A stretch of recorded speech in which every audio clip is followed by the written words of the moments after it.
وہ بے پناہ مطمئن تھا۔ اس نے لڑکی کے انداز سے ذو منی ہونے کا اندازہ کر لیا تھا اور یہ اس بات کی علامت تھی کہ وہ پورے شہر میں جہاں جہاں بیج بونا چاہتا تھا ان میں سے ایک اور مقام پر نیا بیج لگانے میں کامیاب ہو گیا ہے۔ اب اسے ایک نئی جگہ بیج لگانا تھا۔ وہ میئر کے دفتر سے باہر آیا تو اس کی نگرانی کرنے والے اب بھی باہر موجود تھے۔ شہزاد کو اندر 2 گھنٹے سے زائد وقت لگ گیا تھا۔ اس دوران میں وہ بیچارے باہر بندے بندے بیزار ہو گئے تھے۔ ان کے چہروں اور آنکھوں سے بیزاری کی جھلک محسوس کر کے شہزاد دل ہی دل میں مسکرائے بغیر نہ رہ سکا۔ اب اسے ایڈیٹر جیمز ہورگن سے ملاقات کرنی تھی۔ وہ اس کے دفتر کی طرف روانہ ہو گیا۔ ایڈیٹر ہورگن سے ملاقات کرنے میں البتہ اسے کسی دشواری کا سامنا نہیں کرنا پڑا۔ ایڈیٹر اپنے کمرے میں میز پر پاؤں رکھے بیٹھا تھا۔ اس نے چیک دار قمیض پہن رکھی تھی جس کے کالروں میں جولتی ہوئی ٹائی کی گرا ڈھیلی پڑ گئی تھی۔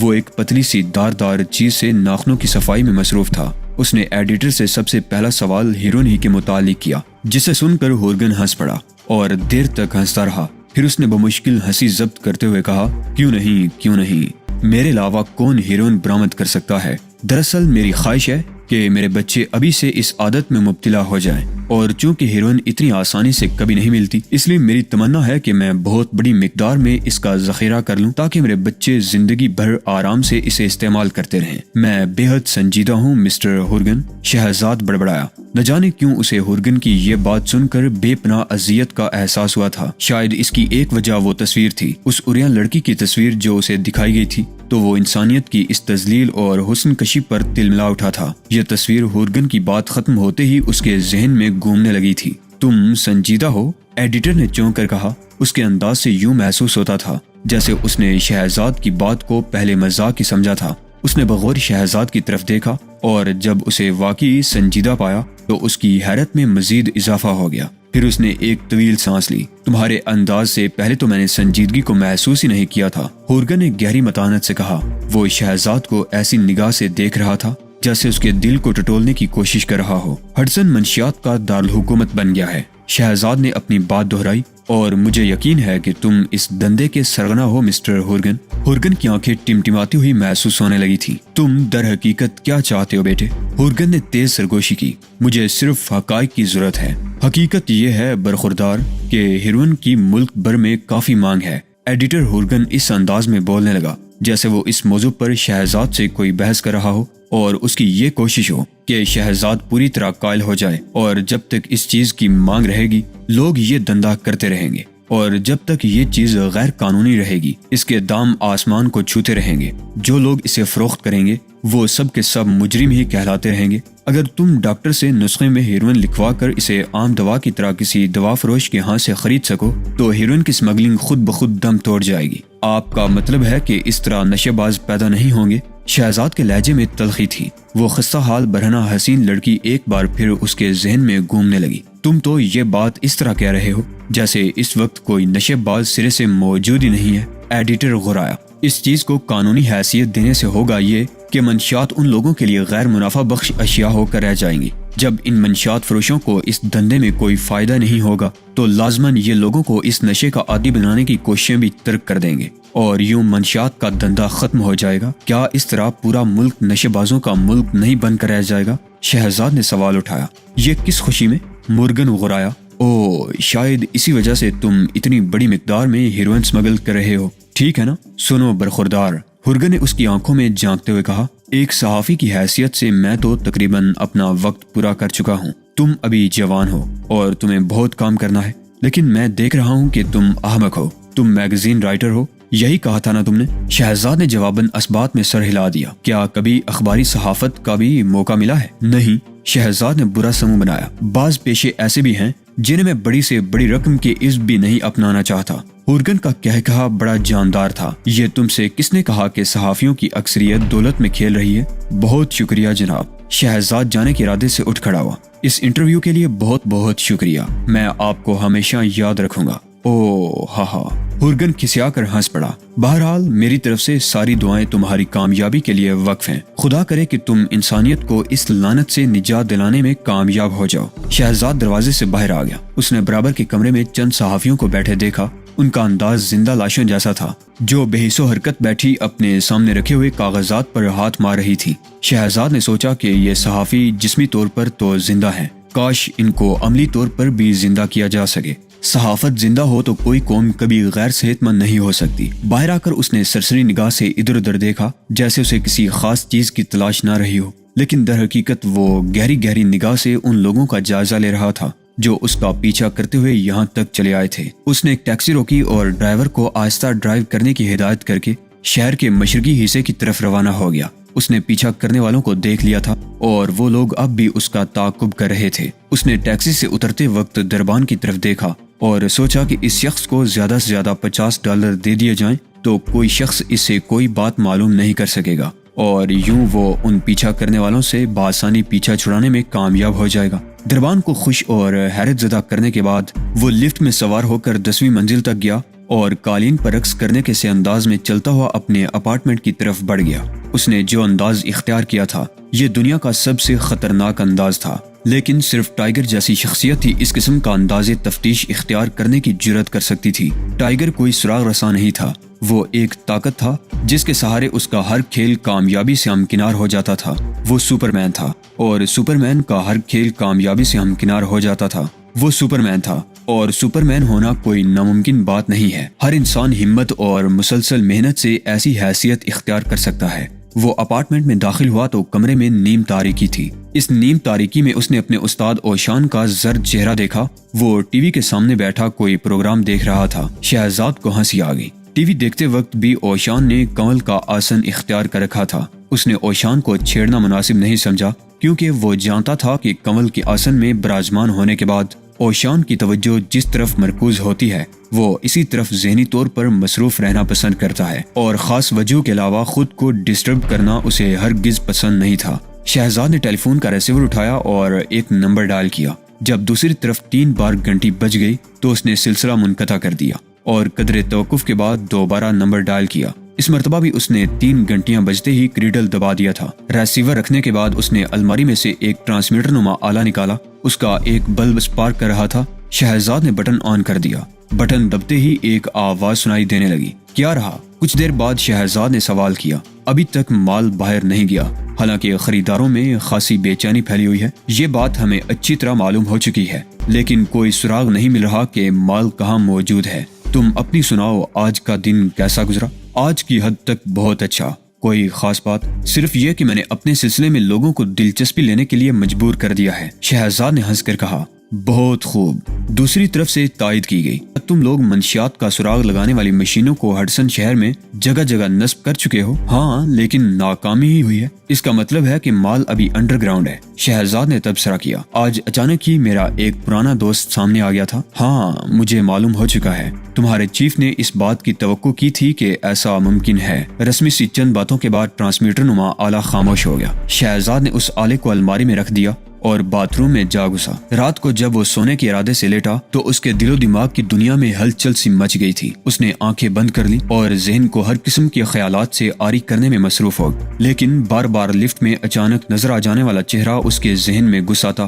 آخر کیوں نہ ہوتا؟ وہ جانتا تھا کہ جوزف ماضی میں اس کا بہترین دوست ہوا کرتا تھا، ایسا دوست جس نے اسے دل سے چاہا ہو۔ ڈمونی خلاف معمول بہت جلد دفتر پہنچا اور سیدھا اپنے کمرے کی طرف بڑھتا چلا گیا۔ اس نے اپنی خوبصورت سیکرٹری کو صبح بخیر تک کہنے کی زحمت نہیں گوارا کی۔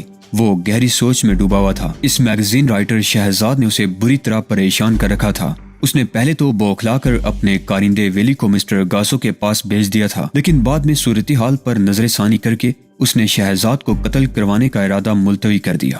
وہ سوچ رہا تھا کہ اسے فی الحال اس نوجوان سے نہیں الجھنا چاہیے، کیونکہ نہ جانے اس میں کیا بات تھی جس نے اسے خوف زدہ کر دیا تھا۔ وہ مشرق کے رہنے والوں کو ہمیشہ سے پراسرار سمجھتا آیا تھا، اور یہی وجہ تھی کہ جب سے سکوبی نے کسی دیوتا کے خلاف کام کرنے والے خواب کا حوالہ دیا تھا، اس کے دل کی گہرائیوں میں خوف جاگ اٹھا تھا۔ دفتر میں داخل ہوتے ہی اس نے دروازہ بند کر لیا اور اپنا ہیٹ اتارے بغیر ہی کام میں مصروف ہو گیا۔ اس نے ایک کاغذ پر عجیب سے ڈایاگرام بنانے شروع کر دیے تھے۔ اس دوران میں ڈمونی کا ذہن بھی تیزی سے کام کر رہا تھا۔ اسے ہڈسن شہر میں عجیب سی سرگرمیوں کے آغاز کا احساس ہو گیا تھا۔ یہی وجہ تھی کہ اس نے ہیروئن کی نکاسی کا پروگرام بھی تبدیل کر دیا تھا اور اب بھی وہ اسی سلسلے میں کام کر رہا تھا۔ مال کی بر وقت نکاسی نہ ہونے سے مختلف شہروں کے گاہکوں میں بے چینی پیدا ہو گئی تھی۔ آج تک کبھی ایسا نہیں ہوا تھا، اس لیے لوگوں میں بے چینی پیدا ہونی بھی چاہیے تھی۔ ڈمونی مال کی تقسیم اور نکاسی کا وہ شیڈول بدل ڈالنا چاہتا تھا جو اس نے اب تک اپنا رکھا تھا۔ وہ اس بار ایک نیا انداز اختیار کرنا چاہتا تھا۔ رہا شہزاد کا معاملہ تو اس کے لیے اس نے سوچ لیا تھا کہ مسٹر گاسو آسانی سے اسے یوں ٹھکانے لگا دے گا کہ کسی کو کانوں کان خبر نہیں ہوگی، لیکن اس سے پہلے وہ صورتحال کو اچھی طرح سمجھ کر اسے اپنے قابو میں کر لینا چاہتا تھا۔ اس نے شہزاد کے بارے میں معلومات حاصل کی تھی جن کے مطابق شہزاد اپنے ایک بوڑھے ملازم کے ساتھ ایک اپارٹمنٹ میں مقیم تھا۔ ڈمونی نے سوچا کہ اس میگزین رائٹر کو ٹھکانے لگانے سے پہلے اسے سب کچھ معلوم کرنا ضروری ہے۔ اس انداز فکر نے اسے ایک نئی راہ سجائی کہ کیوں نہ اس مشرقی نقش و نگار والے پاگل میگزین رائٹر کے بوڑھے ملازم سے باز پرس کا آغاز کیا جائے۔ ڈمونی نے سوچا کہ اس کے آدمی اس بوڑھے کو گردن سے پکڑ کر شہزاد کے بارے میں بکنے پر مجبور کر دیں گے، پھر وہ اسے زبردستی شہزاد کو فون کروا کر اسے اپارٹمنٹ میں بلائیں گے اور وہاں اسے پراسرار انٹرویو اور ڈمونی پر الزام تراشی کی وجہ آسانی سے معلوم کی جا سکتی تھی۔ یہ سب کچھ سوچتے ہوئے اس نے فیصلہ کیا کہ اگر اس بوڑھے ملازم نے کوئی خاطر خواہ بات نہ بتائی تو اسے اپنی زندگی سے محروم ہونا پڑے گا۔ اس بوڑھے کو قتل کرنے کے ڈمونی کے خیال میں دو فائدے تھے، ایک تو دھرتی کا بوجھ اس ضعیف شخص سے کم ہو جائے گا، دوسرے شہزاد کے لیے عبرت حاصل کرنے کا سامان ہو جائے گا، اور اگر تب بھی کچھ معلوم نہ ہو سکا تو مسٹر گاسو خود ہی شہزاد سے نمٹ لے گا۔ مسٹر گاسو نے اسے پہلے بھی ڈمونی کے کئی کام نمٹائے تھے، اس لیے اسے مسٹر گاسو پر اعتماد تھا۔ جہاں تک مال اٹھانے والوں کا تعلق تھا ان سے چند دنوں کے لیے معذرت بھی کر سکتا تھا، اور ابھی ہیروئن کی نکاسی کے لیے حالات سازگار نہیں ہیں۔ اس دوران میں وہ نشہ آور شے کو مطلوبہ آدمیوں تک پہنچانے کے لیے کوئی مؤثر ذریعہ ڈھونڈ نکالے گا۔ ذہنی طور پر تمام لاہے عمل ترتیب دینے کے بعد ڈمونی نے ریسیور اٹھایا اور ایک نمبر ڈائل کر کے صورتحال کے لیے معذرت کرتے ہوئے ایک ہنگامی ملاقات کے لیے درخواست کرنے لگا۔ اس کا لہجہ نرم تھا اور دوسری طرف سے بولنے والے کے لیے اس لہجے میں تعظیم مضمر تھی۔ میں ملاقات کے دوران آپ کو سب کچھ تفصیل سے بتا دوں گا، ڈمونی نے ادب سے کہا۔ ٹھیک ہے، میں آپ سے وہیں پر ملوں گا۔ اس نے یہ کہہ کر ریسیور رکھ دیا اور اٹھ کھڑا ہوا۔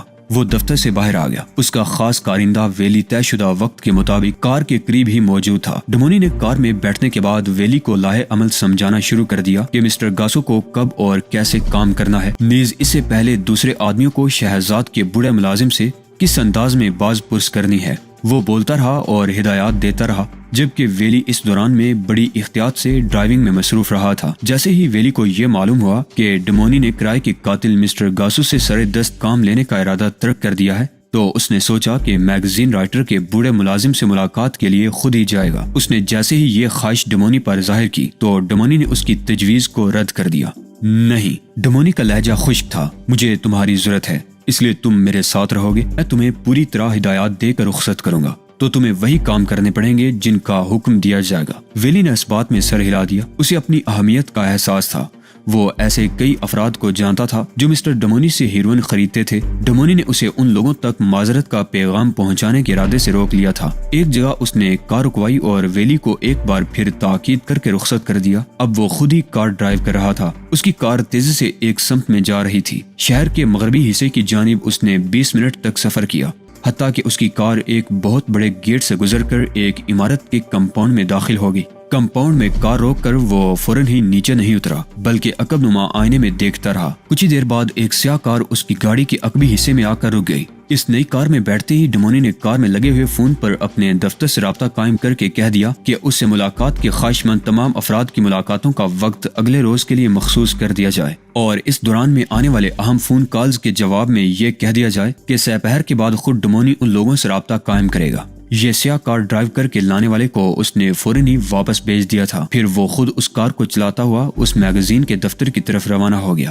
جس کا تعلق اسی پراسرار میگزین رائٹر سے تھا۔ یہ بات اسے فون پر اس وقت بتائی گئی تھی جب شہزاد نے اس سے انٹرویو کے لیے وقت طے کیا تھا، اور بعد میں دفتر کے کسی آدمی نے اس کی تصدیق بھی کر لی تھی کہ شہزاد کا تعلق واقعی اس میگزین سے ہے جس میگزین کے رائٹر کی حیثیت سے شہزاد کے کاغذات تیار کیے گئے تھے۔ اس کا نام ٹرائی بون تھا۔ یہ رسالہ جس عمارت سے شائع ہوتا تھا اس عمارت کا نام بھی ٹرائی بون ہی تھا۔ جب وہ عمارت کے سامنے پہنچا تو ٹرک اس رسالے کے بنڈل پریس سے لا کر وہاں اتار رہے تھے۔ ڈمونی کے جبڑے غصے سے بچ گئے تھے کیونکہ وہ اس شہر کا بے تاج بادشاہ تھا۔ اس شہر کی طوائفیں تک اس کی غلام تھی۔ ان کے علاوہ شہر کے نوجوان لڑکے اور لڑکیوں کی تیزی سے بڑھتی ہوئی تعداد بھی اس کی غلامی میں شامل ہوتی جا رہی تھی۔ اس احساس کے تحت وہ صورتحال کو بڑی ہوشیاری اور ذہانت کے ساتھ نمٹانا چاہتا تھا۔ اسے یقین تھا کہ جو بھی کوتاہیاں ہوئی ہیں ان سے اس کا شاندار ذہن جلد ہی نمٹ لے گا اور وہ ایک بار پھر اس شہر کا بے تاج بادشاہ ہوگا۔ ویلی بری طرح چونک پڑا۔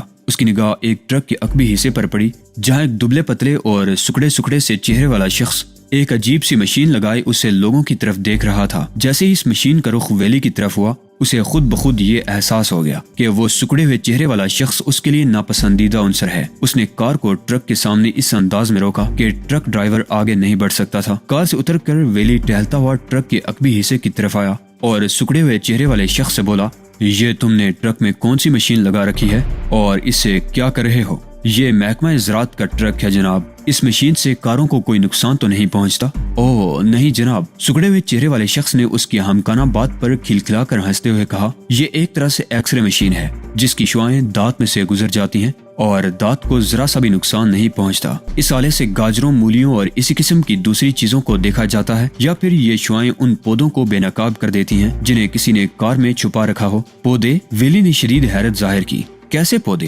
پوسٹ وغیرہ قسم کے؟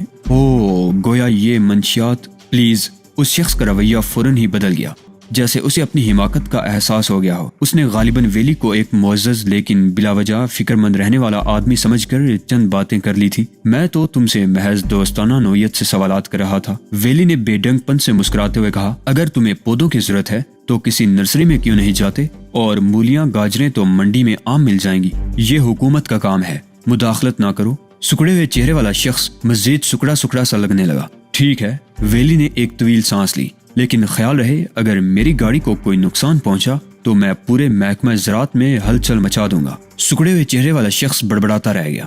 ویلی اپنی کار کی طرف بڑھ گیا۔ کار میں بیٹھنے کے بعد وہ دیر تک بے حس و حرکت رہا۔ وہ کسی گہری سوچ میں ڈوبا ہوا تھا۔ پھر اس نے کار سٹارٹ کی اور ہر ممکن تیز رفتاری سے ڈرائیو کرتا ہوا ایک طرف روانہ ہو گیا۔ ٹائیگر کا استاد اوشان اس وقت بہت اچھے موڈ میں تھا۔ وہ ایک آرام کرسی پر بیٹھا گنگنا رہا تھا اور ساتھ ہی ساتھ کرسی بھی جول رہی تھی۔ اسے بیٹھتے وقت ہمیشہ کنول کا آسن اختیار کر لینے کی عادت تھی۔ یوگا کا یہ آسن افادیت کے اعتبار سے بے پناہ ہوتا ہے۔ یہی وجہ تھی کہ اوشان نے اسے معمول بنا لیا تھا۔ وہ شہزاد کے ساتھ ہی یہاں آیا تھا اور بہت کم باہر جایا کرتا تھا۔ اسے اپارٹمنٹ میں کنول کا آسن جما کر ٹیلی ویژن دیکھنے کے علاوہ صرف شہزاد ٹائیگر کی تربیت سے دلچسپی تھی۔ ان دو کاموں کے علاوہ کسی بھی معاملے میں وہ اس وقت تک ملوث ہونے کی کوشش نہیں کرتا تھا جب تک اسے چھیڑا نہ جائے۔ خاص طور سے سکون کے لمحوں میں وہ کسی کی بھی مداخلت پسند نہیں کرتا تھا۔ یہی وجہ تھی کہ جب دروازے پر لگی اطلاعی گھنٹی کے بٹن کو کسی نے دبایا اور اپارٹمنٹ میں خاصا شور پیدا ہوا تو اس نے بڑی ناگواری سے دروازے کی طرف دیکھا۔ اس وقت وہ ایک دلچسپ پروگرام دیکھ رہا تھا۔ اوشان نے گھنٹی کی آواز کو ذہن سے جھٹک دیا۔